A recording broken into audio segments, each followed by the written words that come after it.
ऊर्ध्वपातन की क्रिया क्या होती है? जब सीधा ठोस द्रव में ना कन्वर्ट करके सीधे किस में कन्वर्ट हो जाए? गैसेस स्टेट में आ जाए, लिक्विड में ना कन्वर्ट हो। वो जो एनर्जी रिक्वायर्ड होती है उसको हम ऐसे दिखा दें एस ई। मीन्स बताइए कौन सी एनर्जी हुई बताइए? Sublimation energy. और यहाँ सोडियम हमारा एटम अब किस स्टेट में कन्वर्ट हो चुका है? गैस। अच्छा बताइए, हमको आयनाइज करना है इसको, क्योंकि ion he force of attraction से क्या करेंगे? बढ़ेंगे, है ना? तो बताइए इसको आयनाइज करने के लिए जो एनर्जी चाहिए, एक ही इलेक्ट्रॉन को आयनाइज करना है, तो आप उस एनर्जी को क्या कहेंगे? आई का मतलब आयोनाइजेशन एनर्जी, है ना? अब बताइए आइसोलेटेड गैसेस एटम्स से एक इलेक्ट्रॉन को रिमूव करने में जो एनर्जी लगेगी उसे हम कौन सी एनर्जी कहेंगे? आयोनाइजेशन। अब बताइए आयन से एनर्जी लगा दिया और यहाँ पे बताइए सोडियम प्लस में, और ये गैसियस फॉर्म में आ गया ना? अब एक हमारा तैयार हो गया ये बनाने के लिए, NaCl बनाने के लिए आयंस ना। अब इधर आ जाइए इसको। अब बताइए यहाँ पे क्लोरीन में क्लोरीन इस तरह से कोवलेंट बॉन्ड से बना ना। इसके बनने में बताइए जो एनर्जी, इसके बॉन्ड को ब्रेक करने में एनर्जी चाहिए, बताइए इसे कौन सा एनर्जी कहते हैं? बॉन्ड डिसोसिएशन एनर्जी, है ना? बंध वियोजन ऊर्जा चाहिए, है ना? और बताइए हमको केवल एक एटम चाहिए, और जो बॉन्ड टूटेगा तो वो दोनों के लिए एनर्जी लगेगी, क्योंकि दो एटम के लिए कंबाइंड एनर्जी होगी वो, है ना? तो बताइए यहाँ पे जो एनर्जी लगेगी, इस एनर्जी को क्या कहेंगे? डिसोसिएशन एनर्जी, और ये हो जाएगी हाफ एक एटम के लिए। बताइए इसमें बताइए दो एटम जुड़े हुए हैं ना, इसकी जो इस बॉन्ड को डिसोसिएट करने के लिए जो एनर्जी चाहिए वो डिसोसिएशन एनर्जी चाहिए, लेकिन हमको एक एटम के लिए चाहिए, इसलिए हमने क्या कर दिया यहाँ पर? DE/2 कर दिया। इससे हमारा बताइए क्या हो गया? क्लोरीन गैसियस स्टेट में आ गया, एक एटम आ गया, राइट ना? अच्छा बताइए अब अभी यहाँ पर क्लोरीन निगेटिव नहीं बना है, अभी क्लोरीन निगेटिव के फॉर्म में नहीं। तो बताइए क्योंकि यहाँ पर निगेटिव इसलिए नहीं था, इलेक्ट्रोनेगेटिविटी में डिफरेंस नहीं था, ना कोई पॉजिटिव था ना कोई नेगेटिव। तो बताइए इसको गैसियस एटम में कन्वर्ट करने के लिए हमको यहाँ पर इलेक्ट्रॉन को देना पड़ेगा, और इलेक्ट्रॉन को इंटर कराने में जो एनर्जी रिलीज हो जाती है उसे कौन सी एनर्जी कहते हैं? इलेक्ट्रॉन गेन एंथैल्पी, या कहते हैं इलेक्ट्रॉन बंधुता, इलेक्ट्रॉन एफिनिटी, क्या कहते हैं इसको? तो बताइए इसको चाहिए इलेक्ट्रॉन एफिनिटी, EA एनर्जी, और ये हो गया Cl- स्टेट में बदल गया, ठीक है ना? अब ये किस स्टेट में आ गया बताइए? गैस। अब बताइए ये दोनों फिर क्या हो गया बताइए? Na+, ये गैसेस स्टेट में आ गया, प्लस Cl- गैस स्टेट में आ गया, और ये इसके बाद ये दोनों कनेक्ट होकर के क्या बनाएंगे बताइए? NaCl। और इनके कनेक्ट होने में जितनी एनर्जी रिलीज होगी, अब यहाँ पर ध्यान दीजिएगा ये है Le, क्या है बताइए? अच्छा लैटिस एनर्जी और हीट ऑफ फॉर्मेशन में क्या अंतर हुआ बताइए? ये नेचुरल स्टेट में क्या है बताइए? जिस स्टेट में थे, है ना, एलिमेंटल पहले से, सोडियम सॉलिड में था, ये गैसियस में था, इनको टोटल इसका एक मोल बनाने में जितनी ऊर्जा लगी ये हीट ऑफ फॉर्मेशन है ना, और इसके गैसियस स्टेट में कन्वर्ट करने के बाद इनको फोर्स ऑफ अट्रैक्शन से बांधने के लिए और NaCl बनाने के लिए जो ऊर्जा चाहिए थी वो क्या है बताइए? लैटिस एनर्जी ना। अच्छा बताइए किसके किसके साइन पॉजिटिव होंगे, किसके साइन नेगेटिव होंगे, ये ध्यान देने वाली बात है। बताइए आपको इसको सॉलिड को किसमें सीधे गैस में चेंज करना है तो एनर्जी लगेगी, तो बताइए इसका साइन क्या होगा बताइए? पॉजिटिव होगा। क्या होगा बताइए? पॉजिटिव। और यहाँ देखिए गैसियस से फिर इलेक्ट्रॉन को रिलीज कराने में एनर्जी लगेगी। हेलो, हाँ हाँ बताओ कहाँ का? नहीं अभी नहीं आया, बताएंगे 12 को, ठीक? 12 अप्रैल, हाँ नहीं फॉर्म का क्या अभी क्लास में अभी बात करते हैं, ठीक है? तो बताइए अब यहाँ पे बताइए आयोनाइजेशन एनर्जी का साइन क्या होगा। भाई यहाँ पर एटम है और गैसेस एटम पड़ा हुआ आइसोलेटेड है, अब ये फोर्स ऑफ अट्रैक्शन में है, अट्रैक्ट किया हुआ प्रोटॉन इलेक्ट्रॉन को क्या हुआ, खींचा हुआ। अगर आप इसे निकालना चाहते हो तो एनर्जी देनी पड़ेगी ना, बताइए। तो इसका साइन आयोनाइजेशन एनर्जी का साइन क्या होगा बताइए, पॉजिटिव होगा, है ना। अच्छा बताइए यहाँ पर ये अब बताइए डी, अच्छा बताइए बॉन्ड को ब्रेक करने के लिए हमको एनर्जी रिक्वायर्ड होगी, सीधी सी बात है। अगर हमारे क्लोरीन इस बॉन्ड को हमको तोड़ना है तो बताइए ऊर्जा लगेगी कि नहीं लगेगी, लगेगी। इट मीन्स ये एनर्जी भी इस साइन के साथ होगी पॉजिटिव। तो बताइए D/2 भी क्या होगा बताइए, पॉजिटिव साइन के साथ होगा। अच्छा बताइए इलेक्ट्रॉन एफिनिटी इसका साइन क्या होगा, नेगेटिव हो जाएगा, क्योंकि बताइए अब आप इसमें इलेक्ट्रॉन बताइए क्लोरीन में 7 इलेक्ट्रॉन ऐसे मूव कर रहे हैं और आप इलेक्ट्रॉन को एंट्री कराना चाहते हैं, तो बताइए इलेक्ट्रॉन में क्या होगा बताइए, रिवर्जन होगा, है ना। तो बताइए जब आप ये तब जाएगा जब इसकी एनर्जी क्या हो जाएगी, सब एनर्जी क्या हो जाएगा, रिलीज हो जाएगा। और एनर्जी अगर मुक्त हो गई तो उसका साइन बताइए, इसका साइन किस साइन के साथ शो होगा बताइए, नेगेटिव साइन के साथ, है ना। और ध्यान दीजिएगा अब बात है लैटिस एनर्जी का साइन क्या होगा बताइए। अब ये आयनिक फॉर्म में है, दोनों सैचुरेट हो चुके हैं। अब बताइए कोई भी स्टेबल स्टेट में कब आता है, जब उसकी एनर्जी लोअर होती है, क्या होती है बताइए। जैसे आप समझते हैं ground state are more stable than excited state. अच्छा बताइए ग्राउंड स्टेट की एनर्जी भी लोअर होगी कि नहीं। अगर कोई स्टेबल कंपाउंड बन रहा है ना, तो वो ऊर्जा क्या रखना चाहेगा बताइए, न्यूनतम रखना चाहेगा, लोअर एनर्जी, है ना। और लोअर एनर्जी तब इसका मतलब है कि एनर्जी हमारी इनको बनने में एनर्जी क्या हो जाएगी, रिलीज हो जाएगी, है ना। इट मीन्स लैटिस एनर्जी का साइन भी क्या है बताइए, नेगेटिव। अब बताइए ये जो हीट ऑफ फॉर्मेशन है, अगर इसके अब इसको ओवरऑल अगर इसको कैलकुलेट करें तो बताइए डेल्टा HF इक्वल टू क्या हो गया बताइए, SE क्यों प्लस IE, ये सारे के सारे किस साइन के साथ होंगे बताइए, पॉजिटिव, IE हो गया। और फिर ये एनर्जी पॉजिटिव है, DE/2 हो गया, राइट ना।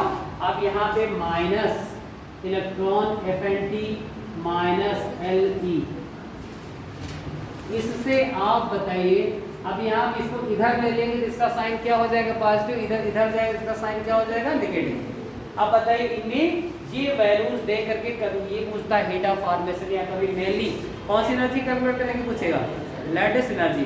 कभी कभी साइन बदल, जैसे पर ग्राम निकालने के लिए कहें, अगर ग्राम से दे दिया गया तो आप उसको मोल में कन्वर्ट कर लीजिए बाय यूजिंग फार्मूला N=W/m। आपको मोलर मास ऑफ कंपाउंड दिया रहेगा, NaCl है या क्या है ना।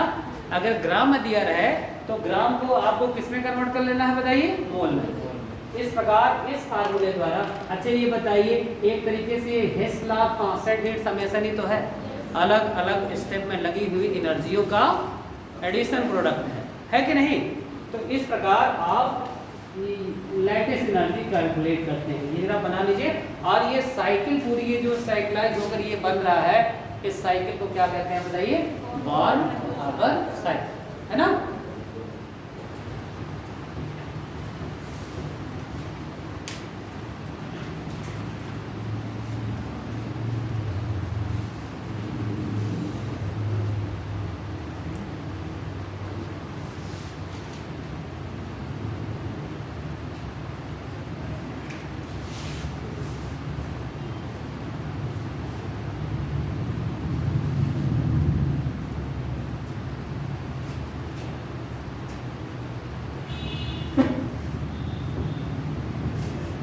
SE सब एब्रिविएशन इसको कर लीजिए। ये कौन सी एनर्जी है, sublimation energy.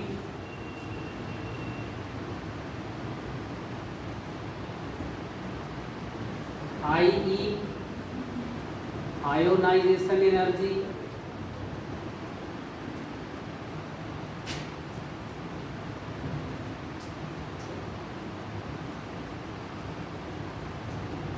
DE dissociation energy.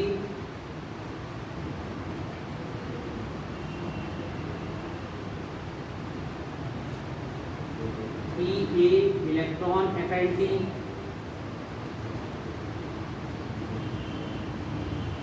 Electron affinity, LE lattice energy,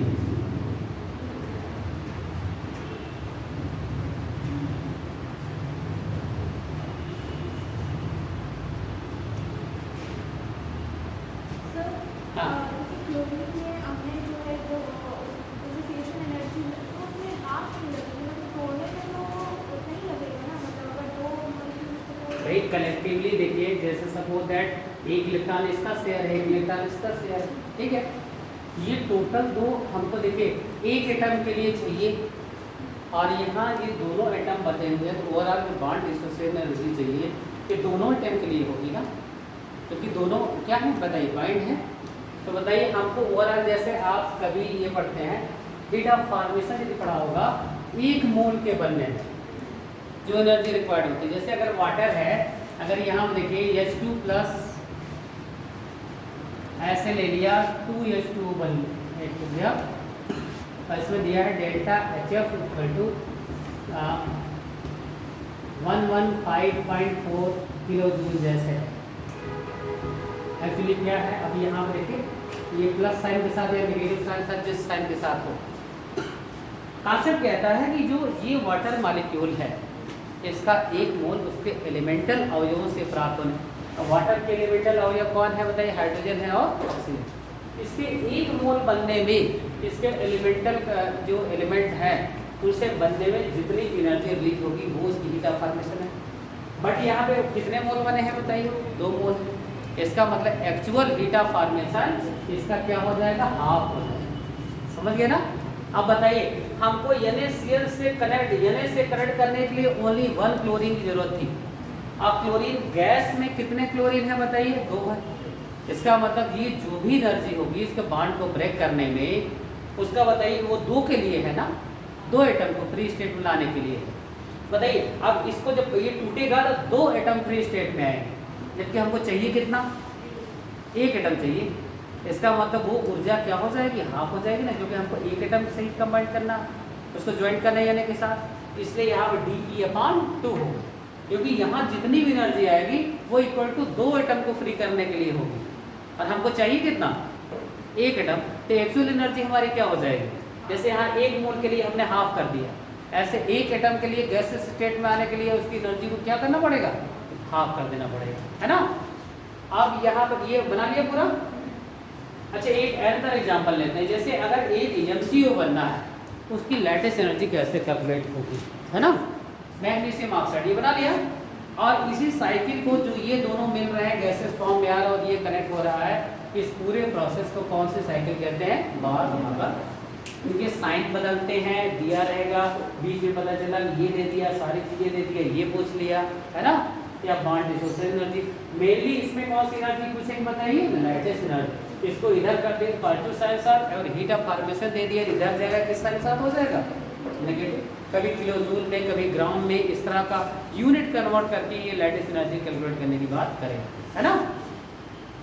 अच्छा lattice energy for MgO, lattice energy for formation of MgO।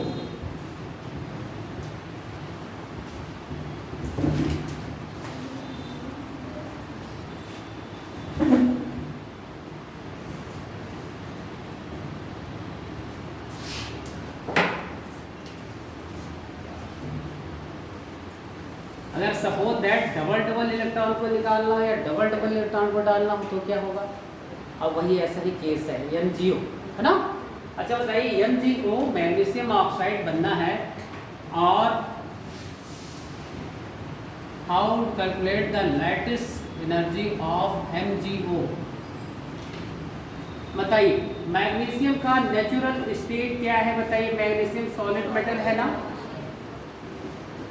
और बताइए ऑक्सीजन की नेचुरल स्टेट क्या है, गैस है। और फिर ये जो बनेंगे, अच्छा बताइए फिर भी रिएक्शन में बताइए, क्योंकि इस पर 2+ चार्ज होता है, इस पर 2-। फिर ये बताइए रिएक्शन बैलेंसिंग में क्या हो जाएगा बताइए, हाफ हो जाएगा। अब बताइए इसमें ऑक्सीजन में बॉन्ड कितने होते हैं बताइए, अब डबल बॉन्ड को ब्रेक करके जो एनर्जी टोटल लगेगी bond dissociation energy of oxygen होगा। लेकिन कितने के लिए होगा? 2। और हमको कनेक्ट करने के लिए चाहिए कितना? फिर D/2 हो जाएगा, राइट ना। अब यहाँ देखिए, और ये बन रहा है MgO सॉलिड बन रहा है और 1 मोल बना है। कितना मोल बना है? लेकिन बट यहाँ जो एनर्जी है वो लैटिस एनर्जी नहीं है, बल्कि क्या है? डेल्टा HF है, हीट ऑफ फॉर्मेशन, है ना। आप बताइए, अब इस पे सक्सेसिव एनर्जी लगेगी। एक इलेक्ट्रॉन को निकाला, दूसरे इलेक्ट्रॉन, क्योंकि हमको किस स्टेट में लाना है? इसको डबल प्लस में लाना, ध्यान रखिएगा ना। और देखिएगा, एक बार अभी सॉलिड है, एक बार तो सब्लिमेशन एनर्जी लगेगी। कौन सी एनर्जी लगेगी? क्यों? क्योंकि जब तक वो गैसेस स्टेट में नहीं आएगा, गैसेस आने के स्टेट में नहीं आएगा, वो कंबाइंड आपस में नहीं होगी, है ना। तो बताइए, आप यहाँ पे Fe लग गई और यहाँ पर मैग्नीशियम हमारा किस स्टेट में आ गया? बताइए, गैसेस स्टेट में। पहला इलेक्ट्रॉन रिलीज किया, बताइए -1 इलेक्ट्रॉन को निकालने में जो ऊर्जा लगी IE1, इसको हम दिखा रहे हैं फर्स्ट आयोनाइजेशन एनर्जी, प्रथम आयनन विभव। लेकिन क्या कहते हैं बताइए? पहले इलेक्ट्रॉन को निकालने में ऊर्जा। अच्छा बताइए, हर अगले इलेक्ट्रॉन, पहली बार थोड़ा सा आयोनाइजेशन एनर्जी का मैं कहाँ से बता दूं, In+1 is always greater than In। हर अगले इलेक्ट्रॉन को निकालने में जो एनर्जी रिक्वायरमेंट होती है पिछले के कंपेयर में ज़्यादा होती है ना। जैसे I2 का मान I1 से ज़्यादा, I3 का मान I2 से ज़्यादा। ऐसा क्यों होता है जरा देखिएगा। ऐसे आप समझ लीजिए, सोडियम एटम 281 है, ये देखिए 1 है, इसमें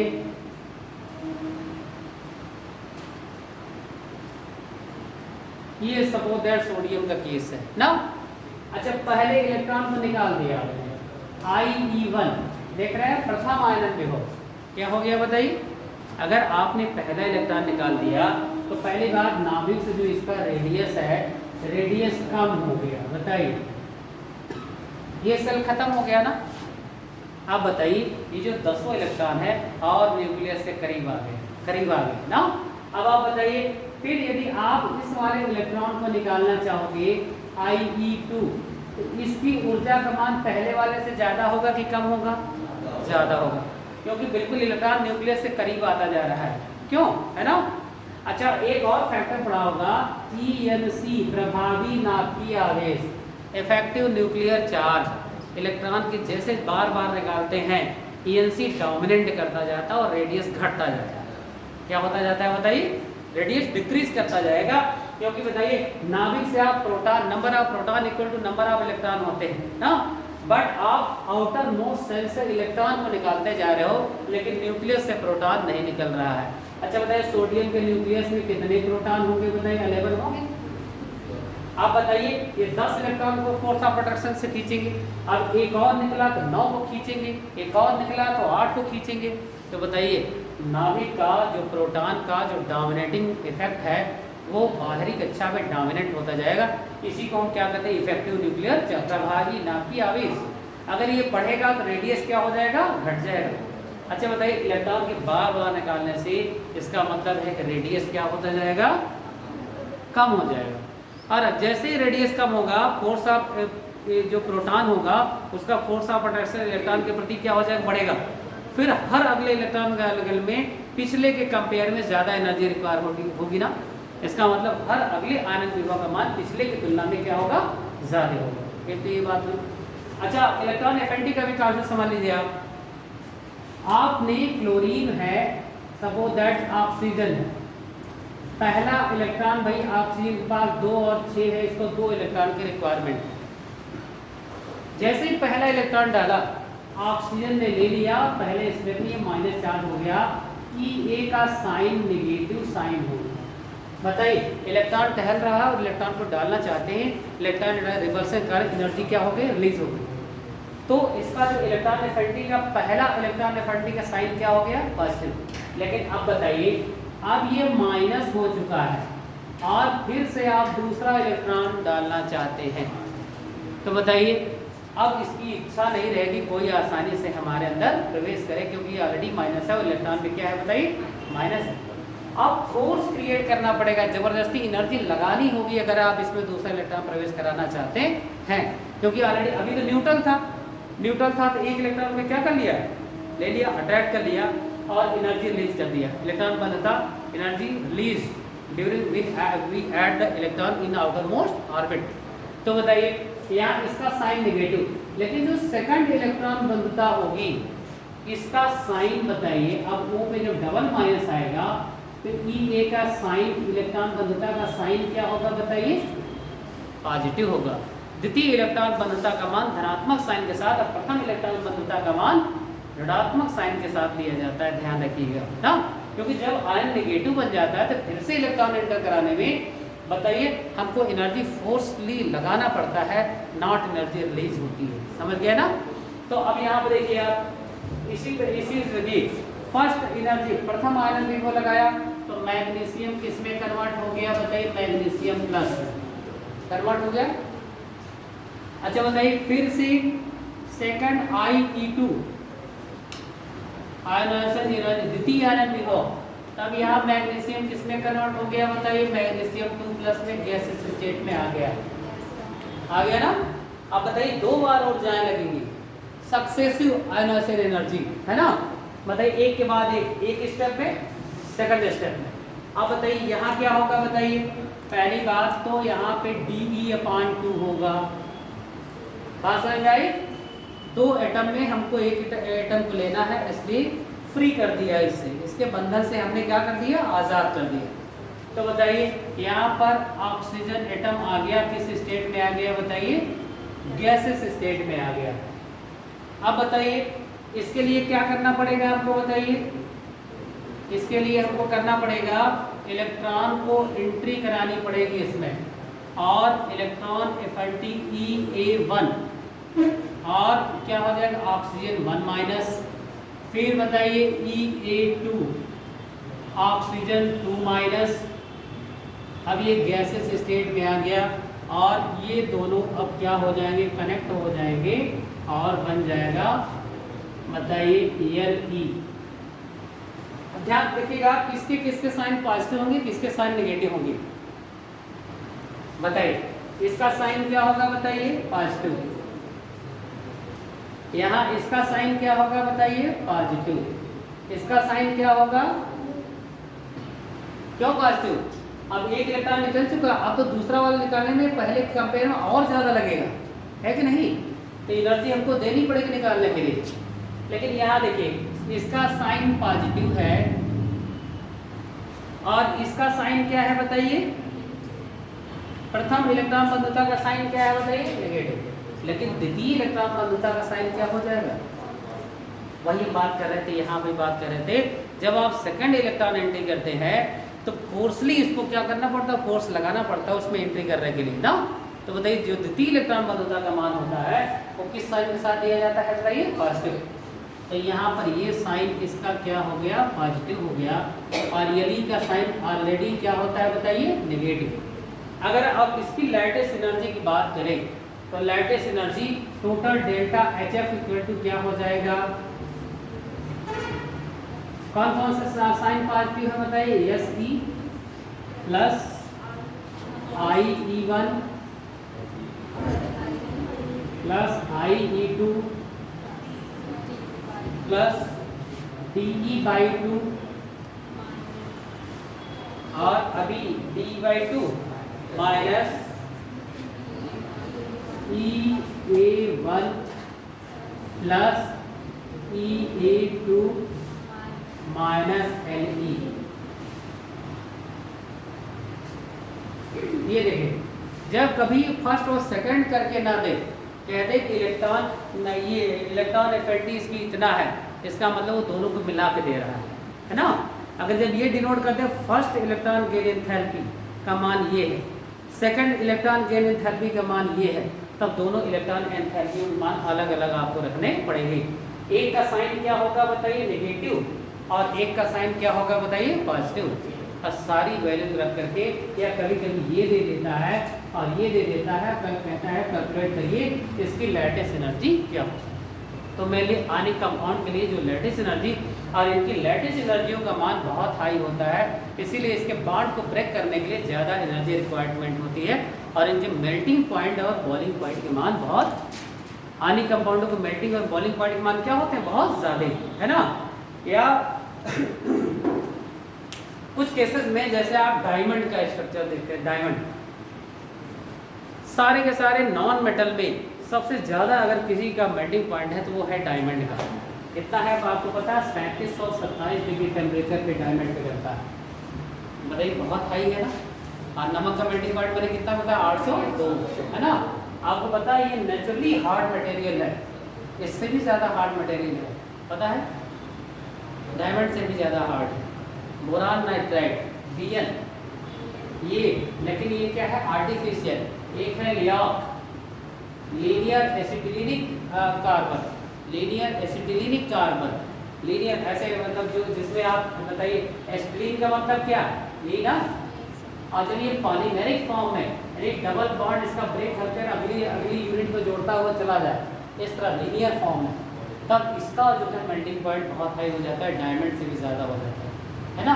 डायमंड को ग्रेफाइट में, ग्रेफाइट को डायमंड में चेंज कर सकते हैं, और आप जानते हैं ग्रेफाइट कितना नर्म होता है और डायमंड कितना, ग्रेफाइट में पेंसिलों में भरा जाता है कि नहीं। दोनों हाई मेल्टिंग पॉइंट कंपाउंड है, लेकिन इस तरह से चालक ऊर्जा आप, इसका मतलब जैसे आप इंटरनल, एक होता है थर्मोडायनेमिक टर्म पढ़ते हैं, आंतरिक ऊर्जा, नाम सुना है। आंतरिक ऊर्जा को कैलकुलेट सही नहीं कर सकते, क्योंकि आंतरिक ऊर्जा बहुत डिफरेंट टाइप की ऊर्जाओं का योग है। जैसे वाइब्रेशनल एनर्जी, हमारी बॉडी में क्या क्या वाइब्रेट हो रही है, क्या ट्रांसलेट हो रही है, एक जगह से दूसरी जगह मूव हो रही है, atomic energy, nuclear energy, rotational energy, vibrational energy, है ना, ट्रांसलेशन एनर्जी, सारी ऊर्जाएं सही निकलेंगे तब इंटरनल एनर्जी आएगी। इसलिए इंटरनल एनर्जी को कैलकुलेट करना पॉसिबल नहीं है, ओनली इंटरनल एनर्जी चेंज को कैलकुलेट करते हैं। थर्मोडायनेमिक्स में सपोज दैट किसी सिस्टम की E1 थी, हमने ऊष्मा दी, इसकी इंटरनल एनर्जी E2 हो गई, तो E2 minus E1 del E calculate करते हैं, है ना। उसी प्रकार ये लैटिस एनर्जी को कैलकुलेट डायरेक्ट करना किसी मेथड से पॉसिबल नहीं है। क्यों? क्योंकि डिफरेंट टाइप की ऊर्जाओं का क्या है बताइए, श्रम है ना। तो जब ये ऊर्जाएं दी रहेगी या ये ऊर्जाएं निकालेंगे और इनको ऐड करेंगे प्रोसेस से, तब जाके कौन सी एनर्जी कैलकुलेट होगी बताइए, लैटिस एनर्जी, है ना। अब ये तो रहा बॉर्न हाइबर साइकिल की बात। लैटिस एनर्जी पे नीट और उसमें क्वेश्चन किस प्रकार आ सकते हैं, जरा ये भी बना लीजिए।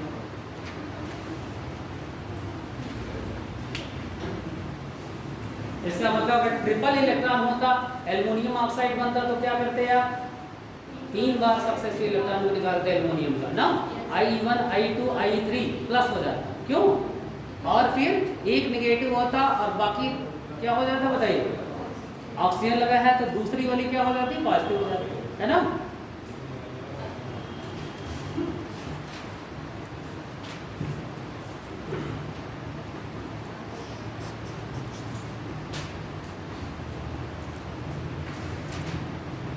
बना लिया है। Factor affecting lattice energy, factor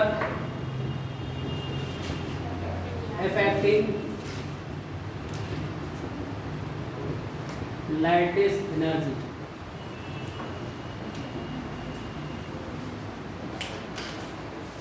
जालक ऊर्जा को प्रभावित करने वाले कारक, जालक ऊर्जा को प्रभावित करने वाले कारक, फैक्टर अफेक्टिंग लैटिस एनर्जी। किसी क्रिस्टल की जालक ऊर्जा को, किसी क्रिस्टल की जालक ऊर्जा को 2 कारक मुख्य रूप से प्रभावित करते हैं। There are 2 factors affecting the lattice energy. किसी क्रिस्टल की जालक ऊर्जा को 2 मुख्य कारक प्रभावित करते हैं।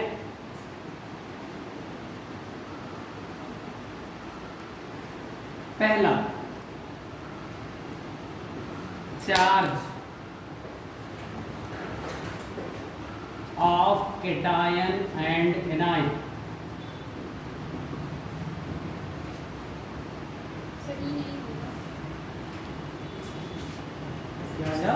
चार्ज में ई नहीं होगा, CHAR। अच्छा, charge of cation and anion. देखिए, अच्छा बताइए, इनमें जालक ऊर्जा उसकी ज्यादा होगी जिनके आयंस के बिटवीन फोर्स ऑफ अट्रैक्शन क्या होगा, बहुत ज्यादा होगा, है ना। जितना ही ज्यादा फोर्स ऑफ अट्रैक्शन होगा उतना ही उसकी क्या होगी बताइए, जालक ऊर्जा होगी। और फोर्स ऑफ अट्रैक्शन एक कूलॉम का फोर्स का फिजिक्स में आपने पढ़ा होगा, फोर्स इक्वल टू कांस्टेंट की Q1 Q2 अपॉन R²। ये पढ़ा, ये क्या है, क्या बताइए, ये क्या है बताइए, कांस्टेंट। और Q1 और Q2 क्या है बताइए, Q1 और Q2 क्या है बताइए, चार्ज है। और जो R है ये क्या है बताइए, डिस्टेंस बिटवीन द आयंस ना, distance between the ions.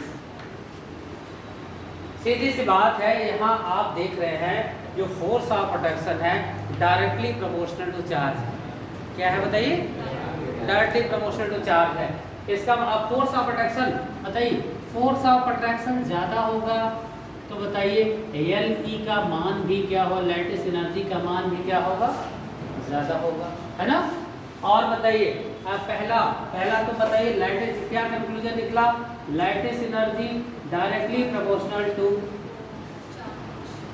Charge, है ना। अब दूसरा कंक्लूजन क्या निकला बताइए, lattice energy inversely proportional to size. यहाँ बताइए डिस्टेंस बिटवीन साइज पे डिपेंड करेगा। भाई बताइए, जितना ही डिस्टेंस ज्यादा होगा, जितना ही डिस्टेंस ज्यादा होगा फोर्स ऑफ अट्रैक्शन उतना कम होगा। अब फोर्स ऑफ अट्रैक्शन कम होगा तो बताइए जालक ऊर्जा भी क्या हो जाएगी, कम हो जाएगी। इसका मतलब higher the size between the atoms, है ना, लोअर द लैटिस एनर्जी। ये दो मुख्य कारक इफेक्ट करेंगे, एक तो चार्ज जितना ज्यादा होगा, है ना। और मैं आपको बता दूं, जहां दोनों झगड़ा करने लगे, है ना, चार्ज और साइज, है ना, तो डोमिनेटिंग फैक्टर चार्ज होता है। क्या होता है बताइए, जितना चार्ज जो वेरी करता है उतना उसका साइज वेरी नहीं करता, समझ गया ना। तो दो मेन फैक्टर क्या है बताइए, चार्ज पर डिपेंड करता है। और लिख लीजिए, फर्स्ट पॉइंट लिखिए, the higher the force of attraction, the higher the force of attraction between ions, higher the force of attraction between ions have higher lattice energy, have higher lattice energy,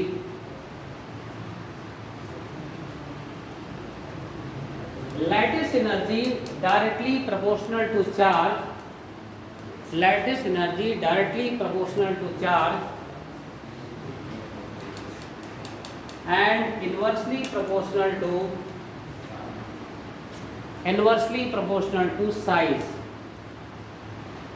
inversely proportional to size। अर्थात जितना अधिक आवेश होगा, अर्थात जितना अधिक आवेश होगा जालक ऊर्जा का मान उतना ही ज्यादा होगा। जितना अधिक आवेश होगा जालक ऊर्जा का मान उतना ही ज्यादा होगा, तथा साइज बढ़ने पर जालक ऊर्जा का मान कम होगा। साइज बढ़ने पर जालक ऊर्जा का मान कम होगा। ये फार्मूला लिख लीजिए।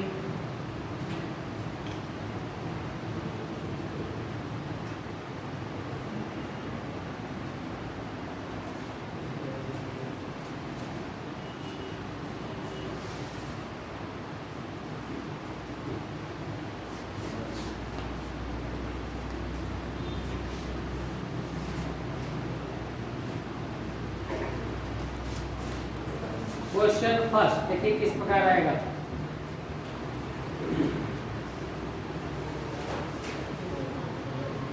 अरेंज दीज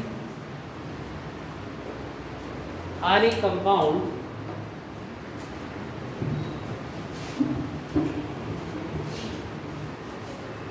अभी ध्यान दीजिएगा, अभी हमने आयनिक बॉन्ड पोलराइजेशन की चर्चा देखी, उसमें आप पढ़ेंगे पहचान स्वरूप पढ़ेंगे, बताइए। लेकिन अभी यहाँ कैलकुलेट क्या करें, जालक ऊर्जा कैसे निकालते हैं, जालक ऊर्जा की किस प्रकार की प्रभावी नीड और उसमें आ सकती है। Arrange these ionic compound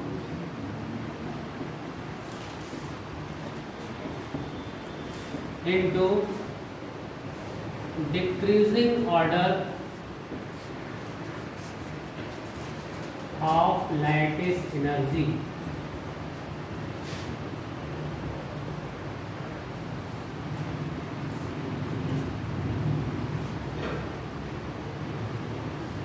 NAF, MgF2, AlF3। बताइए, हमने जालक ऊर्जा निकलवाया और जालक ऊर्जा को प्रभावित करने वाले इफेक्टिव कारक के बारे में बात किया। यदि चार्ज ज़्यादा होगा तो जालक ऊर्जा ज़्यादा होगी, साइज बढ़ेगा तो जालक ऊर्जा घट जाएगी। क्यों? दो फैक्टर। अब आप समझ सकते हैं, अगर एक ही, ध्यान रखिएगा, ये यहाँ पे ये जो नेगेटिव का साइज है और यहाँ पे चार्ज है, यहाँ तो हो गया कांस्टेंट, कॉमन हो गया ना। क्लोरीन पर 1 माइनस चार्ज है, इस पर भी 1 माइनस आएगा, इस पर भी 1 माइनस आएगा। इसका मतलब है कि यहाँ पर जो हमारा साइज का इफेक्ट है, यहाँ साइज का इफेक्ट नेग्लेक्ट हो गया। अब बात है चार्ज का इफेक्ट देखना। क्यों? अच्छा, चार्ज इसका भी सेम हो गया है और साइज भी सबका फ्लोरीन का तो सेम ही रहेगा। हमको यहाँ देखना है, यहाँ पे देखना है साइज और चार्ज का क्या इफेक्ट पड़ेगा ना। अच्छा बताइए, सोडियम, मैग्नीशियम और एल्युमिनियम अगर ध्यान से देखें तो दोनों सेम किस पे है बताइए, इधर से इधर क्या है बताइए, पीरियड। क्या है बताइए? पीरियड। सेम पीरियड क्या है, 11, 12, 13, है ना। अब आप जानते हैं when we go move to left to right in the period table the size are decreases. Size क्या करता है बताइए? पॉजिटिव का डिक्रीज करता है, नेगेटिव चार्ज बढ़ने के साथ साथ इंक्रीज करता है ड्यू टू ENC ना। अच्छा बताइए, एक अगल बगल है, बहुत ज़्यादा साइज में तो वेरिएशन होगा नहीं, थोड़ा सा साइज में, जैसे इसका 0.70 के आसपास, इसका 0.72 के स्टर्म के आसपास है, इसका भी ऐसे होगा। नियरली साइज का कॉन्सेप्ट यहाँ पर क्या हो गया, फेल हो गया। अगर सेम पीरियड के हैं, अगर एक ऊपर का होता है एक नीचे का होता तो हम मानते हैं बहुत ज़्यादा वेरी कर जाएगा साइज, क्योंकि एक में जैसे सपोज है लिथियम है, लिथियम में 2 सेल बनेंगे, सोडियम में 3 सेल बनेंगे, तो साइज में वेरिएशन तो आएगा, ऑब्वियस है कि आएगा, राइट ना।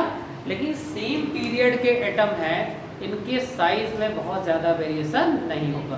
तो बताइए, यानी इसका मतलब साइज का कॉन्सेप्ट तो यहाँ हम क्या करते हैं, रिजेक्ट कर दें। अब बात है चार्ज का कॉन्सेप्ट। बताइए, higher the charge higher the lattice energy. बताइए, सबसे ज़्यादा चार्ज किसमें है? एल्युमिनियम में। तो सबसे ज़्यादा लैटिस एनर्जी किसकी होगी? हाँ, LF3 में। और बताइए, डिक्रीजिंग ऑर्डर में करना है तो हमको साइन कौन सा लगा, यहाँ साइन फिर हमको लेना पड़ेगा। AlF3 higher lattice energy then MgF2 और higher energy then NAF।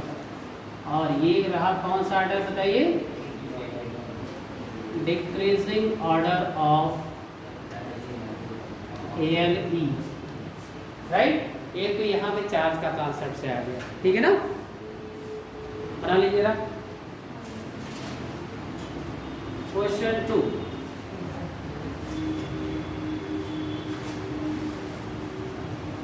Arrange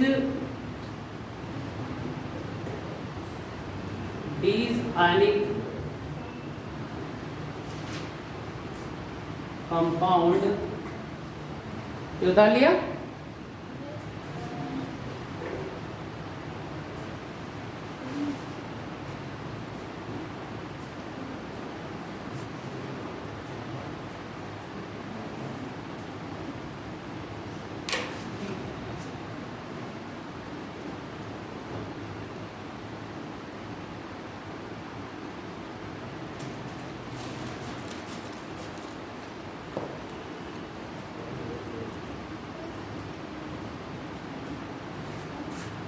वाला मिठा दे रहा हूँ।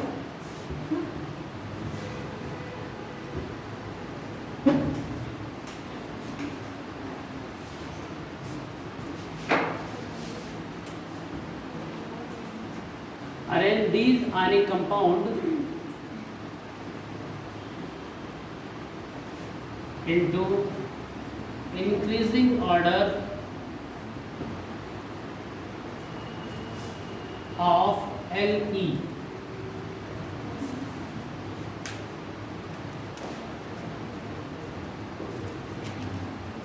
Na2, Al2O3, MgO। बताइए क्या होगा?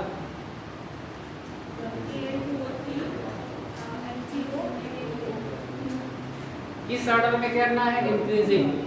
तो सबसे कम लैटिस एनर्जी किसकी आएगी? Na2O। बात सबको समझ में आ रही है? यहाँ देखिए नेगेटिव आयन हमारा क्या है? कांस्टेंट है। इसका साइज कांस्टेंट है, इसका चार्ज कांस्टेंट है ना? अब बताइए किस पर चार्ज ज्यादा आएगा? सीधी सी बात है, एल्युमिनियम पे ट्रिपल प्लस, इस पर डबल प्लस, इस पर सिंगल प्लस।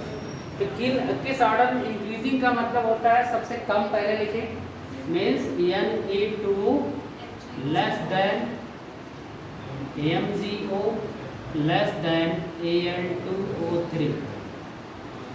ये हो गया। नेक्स्ट फिर से एक क्वेश्चन मैं दे रहा हूं।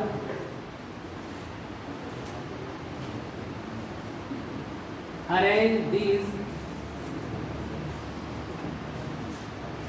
ionic compound into decreasing order of their lattice energy।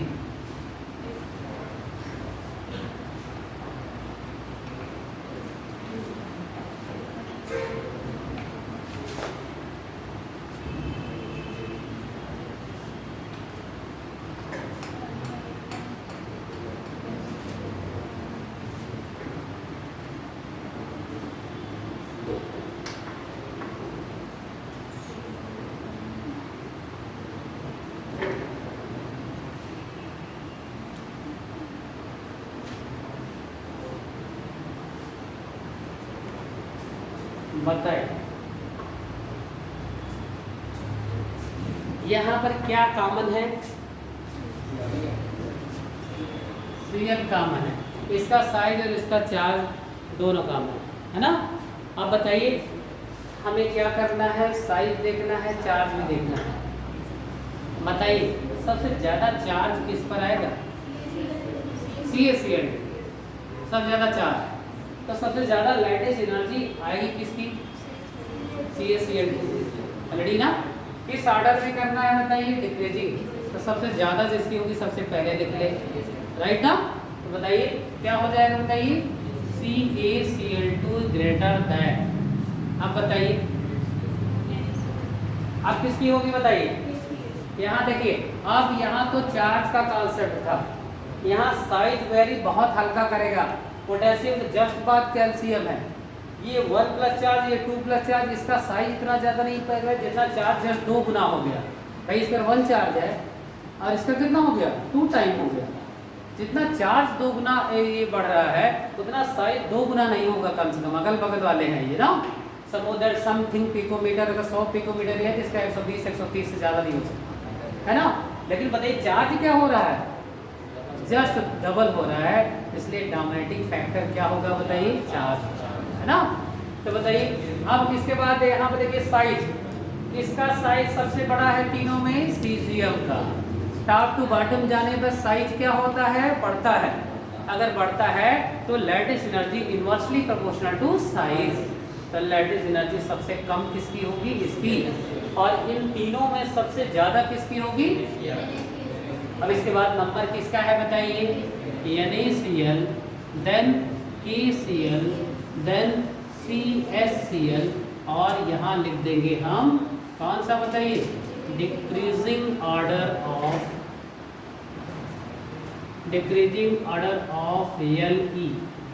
Le, lattice energy.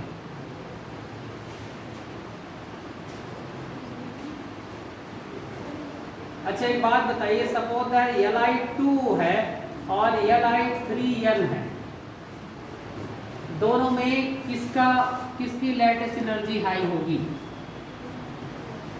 Lattice energy किसकी हाई होगी? लिथियम नाइट्राइड और लिथियम ऑक्साइड में Li2O n। ये कॉन्सेप्ट सबको आई थिंक बहुत अच्छे से क्लियर हो रहा होगा। लिथियम का साइज क्या है? कांस्टेंट है। चार्ज भी क्या है? कांस्टेंट है।